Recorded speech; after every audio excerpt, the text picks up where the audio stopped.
മോളെ നമ്മൾ ഇവിടെയാണ് നിക്കാൻ പോണേ. ഇതാണ് സ്ഥലം. അയ്യോ, സ്വർണത്തിന്റെ സിംഹ. ശരിക്കും സ്വർണ്ണാണ് മോളെ? സ്വർണ്ണനല്ലമ്മ, പോർന്നു. മെറ്റലമ്മ, മെറ്റൽ. സ്വർണം പോലെ തന്നെയുണ്ട്. ഇതുപോലെ തന്നെ നമുക്ക് വീട്ടിൽ വെക്കാം. ഇതുപോലത്തെ ആന തന്നെയാവട്ടെ. സ്വാമി, അയ്യോ സ്വാമി ശരണം. അമ്മേ, മാറി അവിടുന്ന്. ഇതൊന്നല്ല അമ്പലം. നാണം കെടുത്താണ്ട് നടക്കില്ല. അയ്യോ,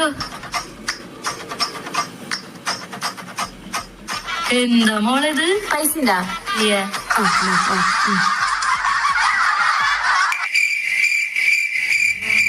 ഇതാണ് മോളെ ഗുണ കേവ്. ഉള്ളില് മുഴുവൻ ഇരുട്ടാണല്ലോ.